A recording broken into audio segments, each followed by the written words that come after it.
elèctric està format per 8 pals de polo, suro, un tap de suro, silicona, paper, bombeta porta-bombeta, 2 motors, fil elèctric, una pila de pataca que és el generador, un interruptor i una resistència. Per fer aquest procediment, el que hem fet primer és fer els pals de paper que van agafats a els motors. Les astes les hem fetes amb suro agafades a les pals de polo i a les taps de suro, que és un tap de vi. Amb aquest s'han aferrat en silicona.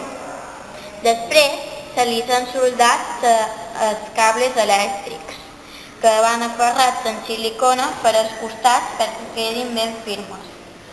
Aquests cables van enganxats a l'interruptor que tanca i obre el circuit.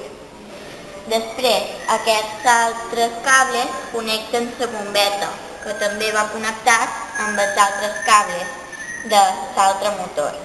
Aquests cables van connectats a la resistència que fa que el motor vagi més lent i de la resistència els cables passen al generador, que és la pila de pataca. I això és el que hem aconseguit.